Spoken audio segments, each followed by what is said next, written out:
Hey, what's up guys? You might have seen this device on my channel. This one is my Redmi Note 6 Pro. So I have been using this device for about 6 years now. It's an amazing device. It's still performing very well. And if you are a regular viewer of my channel, you know that I have been reviewing custom ROM for this device for about a year now. So recently I have installed stock firmware on this device and it is now running on Android 9. So as you can see here about device, and it is running on Android 9. So it got 4 gig of RAM and 64 gig of internal storage. And the processor here is actually Snapdragon 636. It's a decent processor. It still works very fine. And the display is pretty much looks like iPhone X. If you remember, iPhone X released back in 2017 and this device released back in 2018. So they copied the design actually, and the display is actually 6.2 inch IPS display, 1080p display, 60 Hz, and the display is good actually, it's pretty good.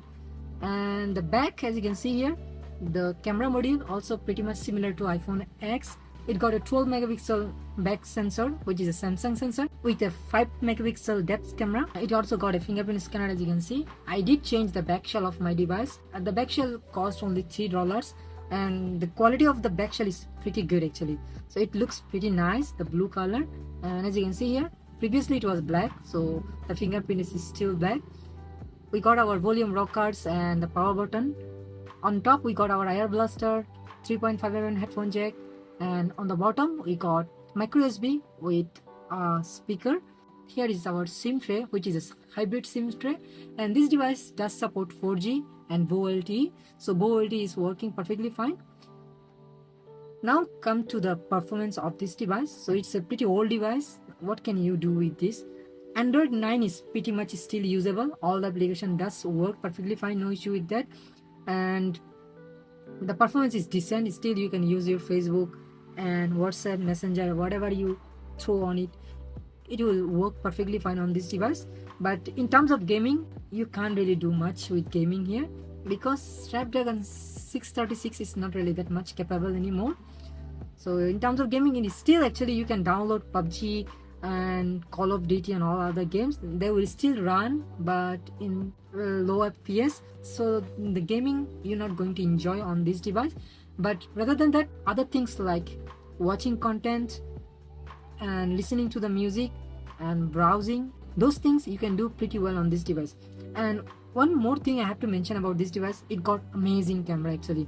As I said, the back camera is 12 megapixel, is a Samsung sensor with a depth sensor which is 5 megapixel, and the front facing camera is actually 20 megapixel. Maybe it's a Omnivision sensor or Samsung sensor, and the camera works pretty well. It's a decent camera. It can shoot up to 1080p 30 fps video, and as you can see here, it got also portrait mode, and the portrait mode works pretty well here actually. It only works on human, not on any other subjects, but on human it does work pretty well. So as you can see here, the UI, and also it got manual mode. You can manually focus and you can change the shutter speed and also ISO, so those are available.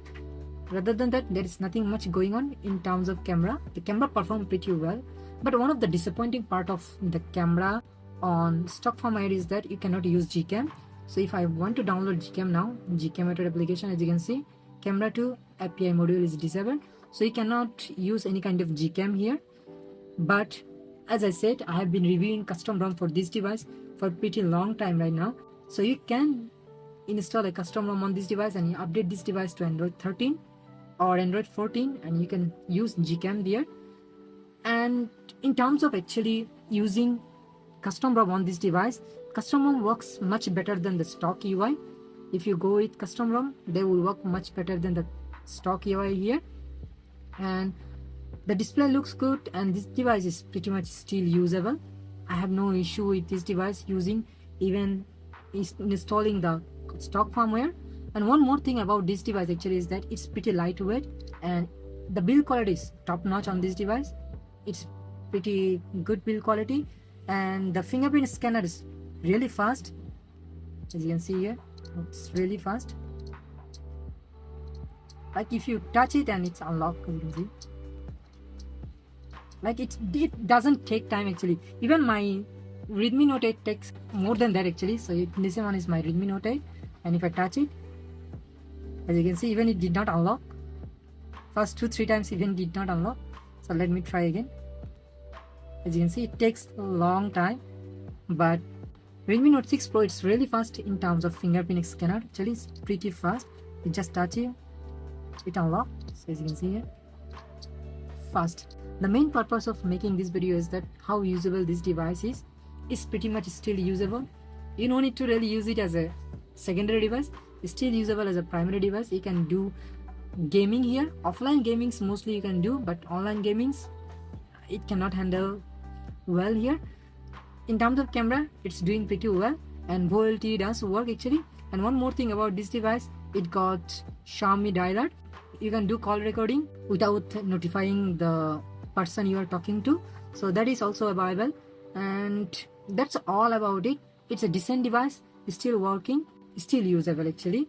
So that's all about the Redmi Note 6 Pro. Thank you very much for watching, and I will see you in the next one.